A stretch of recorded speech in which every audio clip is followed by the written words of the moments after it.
Hey, this is Jason Morris with Real Estate, the Facebook group Real Estate Agents That Really Work, and I got Chris Soignier on the phone with me. Chris is an agent out of Texas. Chris worked at several interesting startups and has just an interesting story I wanted to share with everybody. Chris, can you tell everybody a little bit about yourself?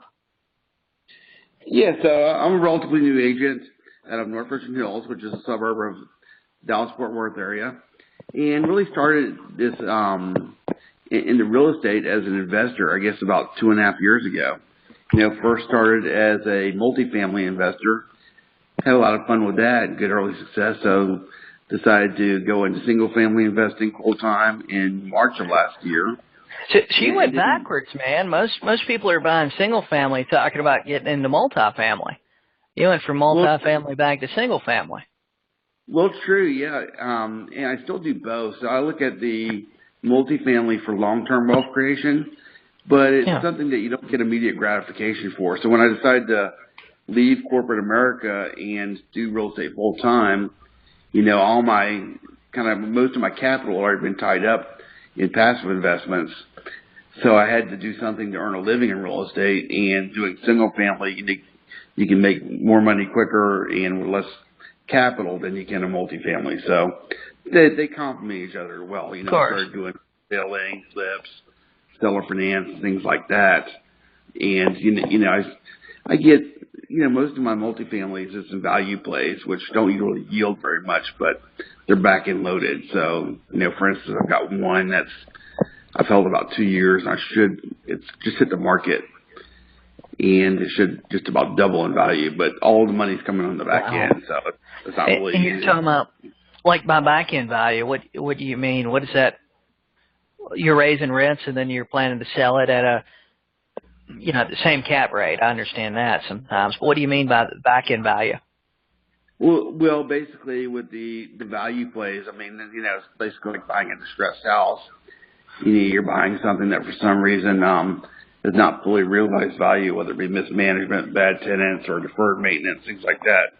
So these ones that I've been involved in, a lot of times the deal sponsors and management, they'll go in and they'll renovate the units as they turn and take them up a notch to where they can command higher rents and really drive the vacancies down, put better management in it, better amenities, and really strive to improve the value. Now, in DFW, we've also had a tailwind in that rents, as well as the overall real estate market, have been increasing, and cap rates have been compressing too, which has naturally increased the value of the properties. Of course. Yeah, well, we've seen that here too. So what you're doing is you're taking let me use this for example, you're taking like a 10-unit property, and just over the course of a year or two, you're raising rents, just say $100 a month per unit. Well, so roughly, the ones I'm doing, I started off, my first one was 83 units, and they've gone up to 8,800. Of course, I am a passive, so I don't own the whole thing by any stretch of the imagination. I have a couple few smaller ones. That's a big deal. Most of them are 100 and more, because you really start getting the economies of scale at 150 plus units. Wow, so you're taking that place, and if you're even going up $10 on average per month rent, it's $1,500 a month on a 150 unit building times 12 months. That's $18,000 a year, but at a 10 cap, that's raising your value $180,000. Is that correct? Yeah. Roughly.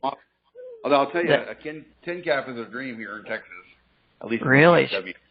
Yeah, that's amazing. Closer to 6, and they've really gone down. So it's hard to buy into good deals here, but there are a few out there. Oh yeah. Well, are you looking outside of Texas now, or looking for markets where you can get higher cap rates?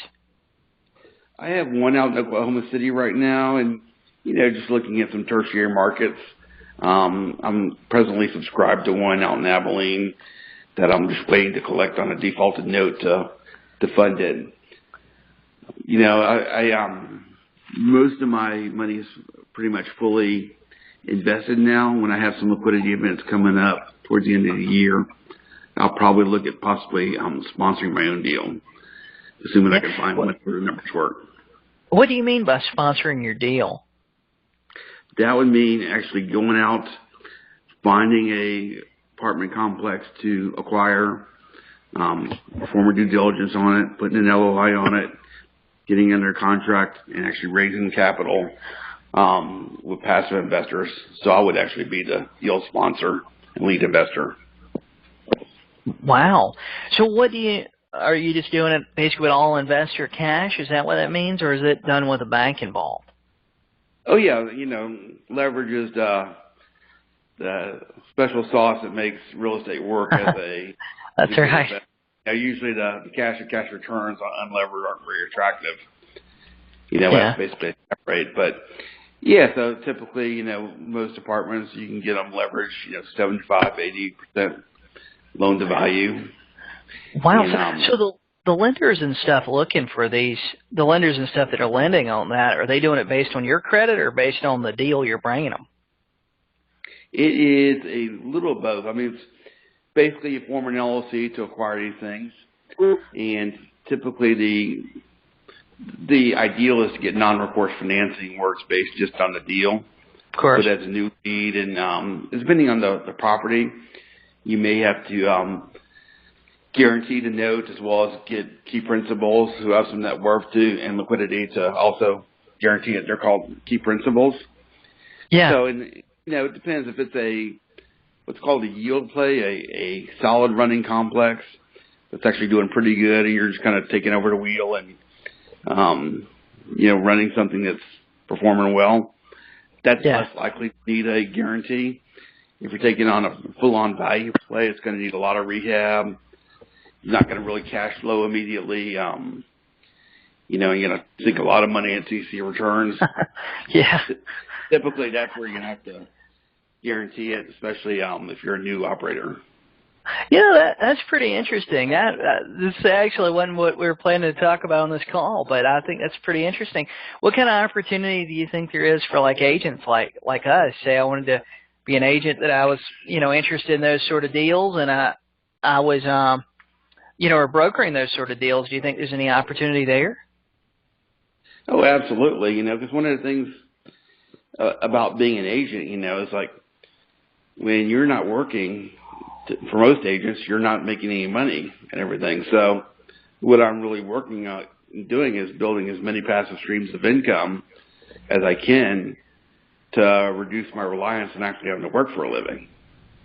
And I love what I do. I love working all the time, but, just having those passive income streams or, and those big back-end things coming in chunks, it reduces your reliance, on doing anything for income, and it enables me to do what I love rather than having to work a corporate job like I used to. Yeah.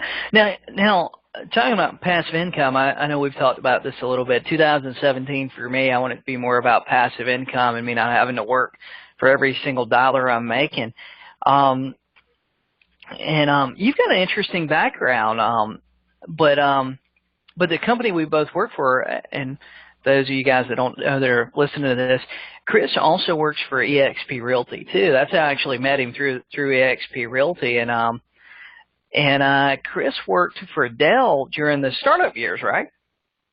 Yes, I joined Dell in 1996, and at the time, the stock was going gangbusters. I think our trailing 12-month revenue when I joined was $5.9 billion. And now I think it's around a $74-75 billion a year company. Yeah, I remember the commercials, I think, with the cows. Wasn't that right? No, you're thinking of Gateway. Oh, I'm thinking of Gateway. That was our one of our key competitors at the time. And yeah. we put them out the pasture, no pun intended. So, what made you were at more of a traditional brokerage, and you were doing these multifamily investments for yourself and trying to sell some real estate just for personal cash flow and things like that between these big deals. What made you come to eXp? Well, Jason, really, I got my license primarily to augment my investing business. I've been doing it, I guess, started in March of last year. I was buying and selling houses on my own. And I thought, I ought to get my license just to save on commission for every side that I do, in retail business, whether it be acquisitions or sales of my flips. And so that was the original intent. And then, the next thing you know, I start helping other investor friends with their needs as well, and, got some business there. But I never really marketed or pushed my business, as a retail realtor. Yeah. Then I went through a couple of changes for different reasons, and started realizing that I wasn't really getting the support that I needed as a new realtor in terms of training and everything. So I was looking for something that would help me push the business to the next level and everything. Talked to I had a few different Keller Williams franchises that were reaching out to me and everything. Started learning about them and thought, it sounds like it might be kind of interesting. But then, a friend of mine and a fellow investor, Ian Flanagan, had told me about that he had joined EXP. And, I just kind of looked into it. He didn't really have to even sell me on it or anything. I just started kicking the tires on it and thought, what a brilliant business model. What was it that you liked? Well, I think the first thing that I thought was really cool is that you're able to build a passive income stream like you can get out of an apartment complex, rental houses, et cetera, with really no investment of capital and no financial risk. And just due to the way the company is exploding, I expected that whatever you establish in that's going to grow over time organically. The other nice thing is go ahead. I like that too, man. I like that was one of the things that attracted me was that I was kind of, I was in an office. I didn't really like the way that, things were going and changes that were being made. And, I didn't feel like I was in control of my business. I was having to plan my business around somebody else's business. Then I didn't feel like their business had any direction. I don't want to sound horrible, sound like I'm talking bad about them, but we had a tremendous amount of changes within a 6 to 8 month period that just didn't seem to have a lot of direction. You know what I mean? But I was looking at buying a franchise and stuff, and I felt like, hey, I was one of the first. I think I was the first or second agent in my MLS to join. There was really nobody else in the Myrtle Beach area, and I felt like, hey, man, I felt like I was actually. It gave me all the benefits of owning my own brokerage where I could profit off agents I was recruiting, but also it gave me all the benefits of not owning my brokerage because I don't have to be broker in charge. I don't have to deal with paperwork. I don't have to train people, unless it's through their mentor program or either just people that I sponsor into the company. So, I'll tell you, it's interesting, the stock ownership is another great thing that's really exciting. When I first started looking at EXP, the stock was well under $1, almost like a penny stock, and I really wasn't taking EXP very seriously to my detriment. I thought, sounds pretty cool, still a small company and all this. And, since I've joined, I think the stock has gone up over 80% just in 1 month. And, it's up over 600% year on year. So, I keep kicking myself. I should have bought it then. I should have bought it then. Dude, when I started looking at them, they were like $1 a share.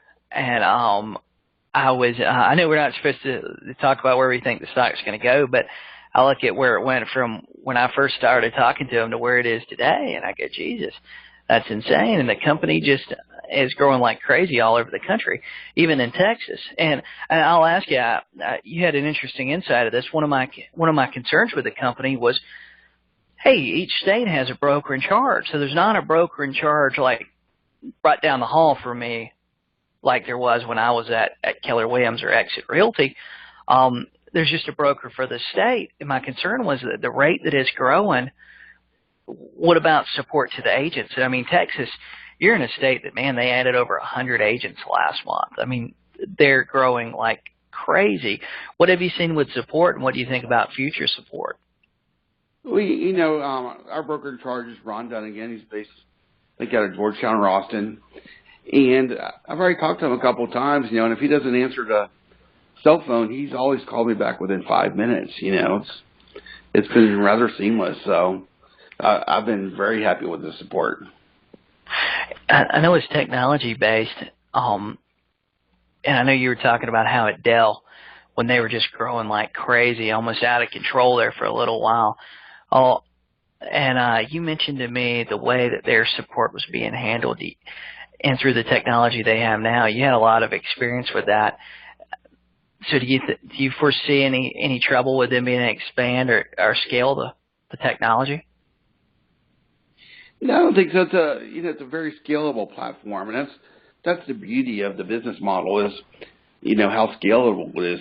For the traditional bricks and mortar broker model, to scale up, they have to constantly be building new buildings, new offices.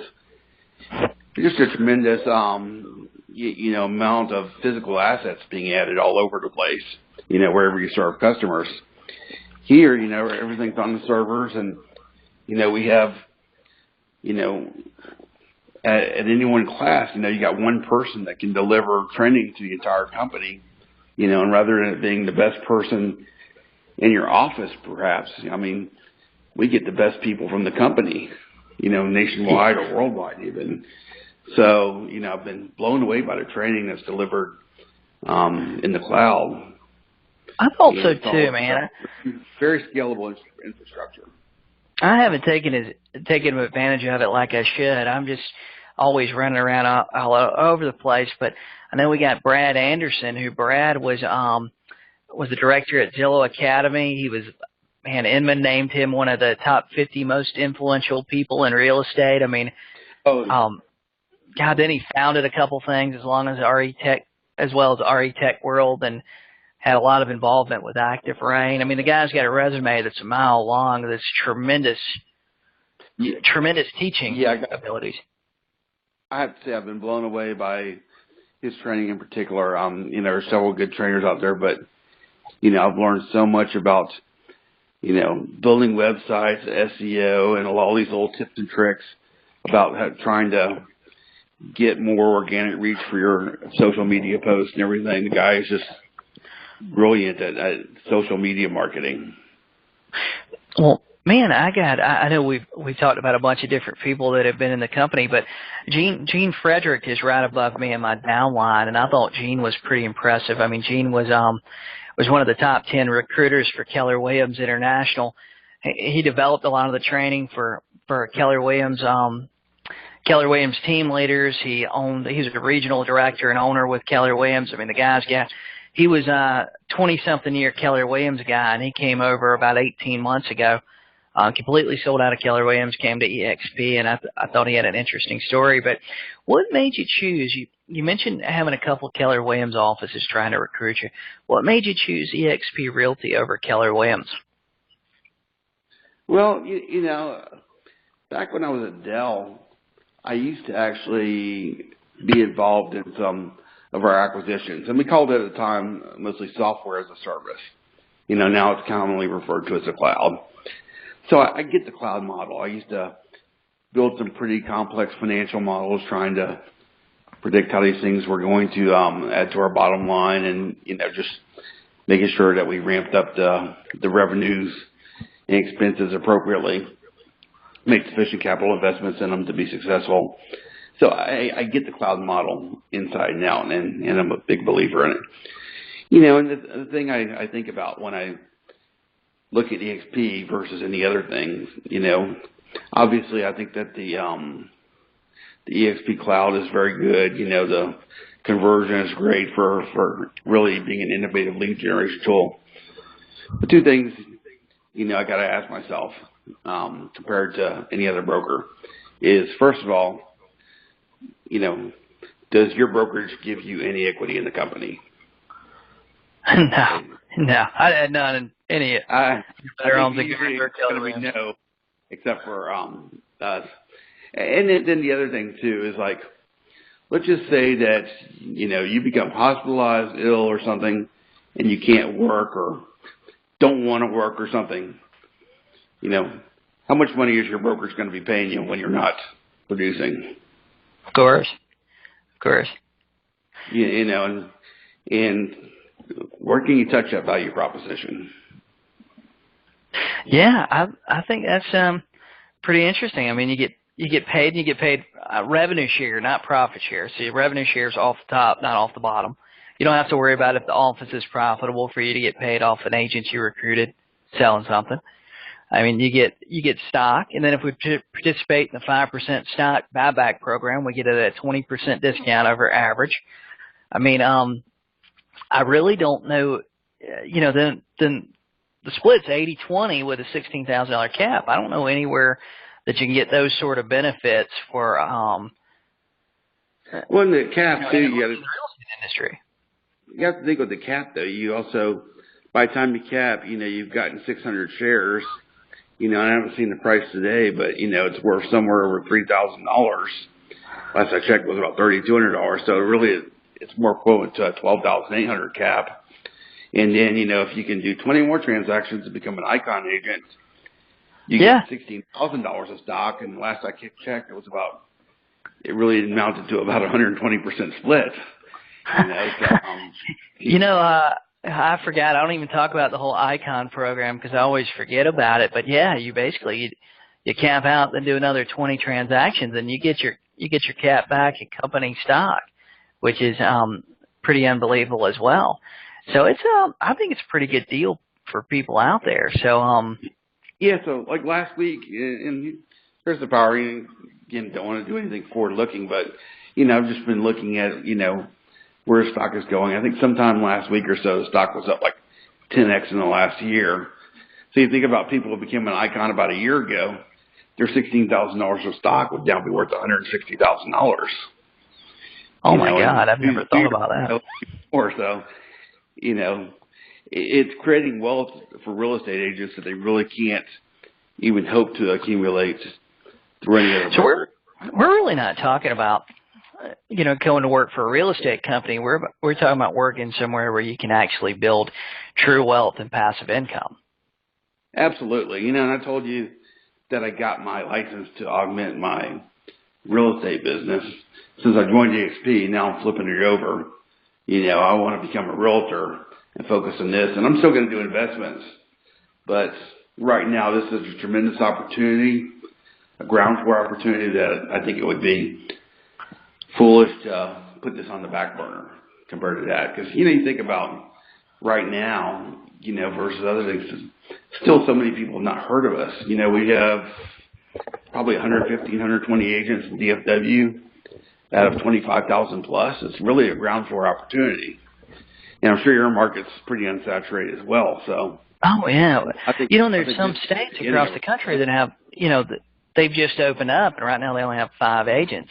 I mean, it makes me wish I was either in Utah or upstate New York my state's brand new too. We only have 50 agents across the state, I believe, but still some of these places with 2. I mean, I would not. I've got some agents I've been talking to in upstate New York that I'm thinking about coming out of pocket to join the MLS so I can recruit them and help them recruit in upstate New York. I got one in Indiana too that's a fantastic guy that I want him to be part of it. We're just not quite in his MLS yet, and I want him to be there. I've been thinking about how can I get him in the system because I think he's a fantastic agent. I want to work with him. But yeah, I think there's so many opportunities with the company. I think it's a little bit crazy right now. Yes, nothing in my career so far has excited me so much as this. They're close to the very early days of Dell. It reminds me of that all over again, except I think this is even earlier stage and even more of a ground floor opportunity. Oh yeah, I think we're brand new. I think we're about as early as you want to be in a startup, And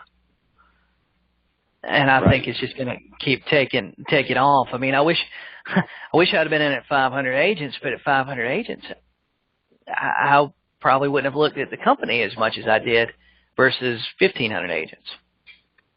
Yeah, they always say hindsight's 20/20, and it's sometimes it's easy to pass on some of those real early stage opportunities.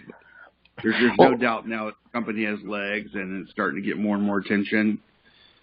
Jason Guessing posted a YouTube video, I think around January this year. It said we had 525 agents then, and now I think we're right at 1,800. So. Oh yeah, I think I went to one of the expansion board meetings, and I think they were talking about right just under 1,800. It was unbelievable. So I got like one or two questions for you, man, that I want to let you get back to work. I know you got stuff to do today. If an agent was thinking about switching offices right now, what would be the number one reason you would give them to come to eXp Realty? I think eXp Realty gives you a very realistic and attainable opportunity to build an exit plan from real estate. If you want to continue working real estate for a long, long time as a realtor and never get out, that's one thing. But if you really want to build a substantial pile of stock and residual income, it'll enable you to afford the opportunity to do real estate because you want to, not because you have to. Oh yeah. Yeah, well, let me ask you this, man. They offer a tremendous amount of tools. Like I've got bogged down, honestly. Like I'm not as tech savvy as a lot of people. Like I'm pretty low tech. My business, I'm not computer illiterate, but I'm pretty low tech with things. But all the tools they offer, what would you say is like the number one, like the coolest thing? What would you put as number one on the list? Oh, well, I would say conversion is the coolest. I mean, it's a revolutionary lead generation platform. It enables you to create squeeze pages, landing pages. You can post listings to Craigslist on an automated basis. I mean, just a few clicks and you have a property loaded to Craigslist, without all the hassles of adding all the pictures yourself and everything. What else? You can actually pick 5 MLS numbers you want to put together. It'll create a YouTube video in about 30 seconds. Yeah, you know what? I saw that, but I haven't done that yet. I'll tell you, I'm generating leads with conversion for like 8 to 12 cents a lead. I mean, 15 cents on a bad day. I mean, it's kind of unreal how it's converting things. So one other thing, man. I know I keep saying, hey, one other question. I'll let you go, and then I keep you on there here longer. What do you think about the virtual world, the EXP world? Oh, I can't say enough about it. So I've just got a new recruit just signed up with me and everything, and he attended his first leadership meeting on Friday. And then we had a little conversation out in the patio area together in the virtual world. And, it's one thing to talk about it and tell people about it and everything. And, some people it appeals more to than others, depending on how tech savvy or nerdy you are.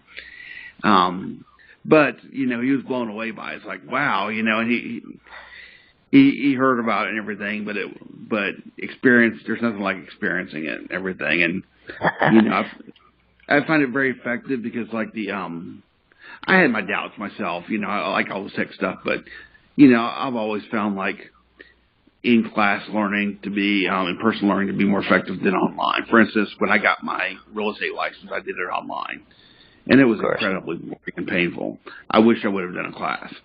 But this, just through the interaction with the avatars and being able to talk back and forth with everybody and the chat boxes and, it really makes it effective. And then when you walk into the auditorium in your room, there's not a bad seat in the house because, no matter where you are, you hear everybody talking just the same, and you can blow up the presenter screen to full screen too, so it's not like you're going to have to squint from the back of the room or anything like that. And it's nice just being able to roll out of bed and log in and do it. I don't have to get dressed up and look presentable and everything. So if I'm not going on appointments and everything, I can get a lot more done just working out of my house, making phone calls and doing what I need to do in the cloud. That's cool, man. Yeah, my last state meeting, I actually attended it while I was still in my pajamas. And I mean, honestly, that's probably the downside for me, as I've had mornings where like I've made my calls and working from home, I hadn't got dressed. But Chris, so tell everybody what market you're in and how they can get in contact with you if they have maybe a question about EXP, or they want to send you a referral or something along those lines. Okay. So I'm in the Dallas-Fort Worth market, and my phone number is 817-480-9514. My email is chris.soignier, that's SOIGNIER, @exprealty.com. Cool, man. Hey, well, I really appreciate you being on here with me today. And anyway, if there's anything I can do to help you, just give me a call. Hey, Jason, as always, it was a pleasure talking with you. Yeah, you too, man. You too. Hang on just a second for me.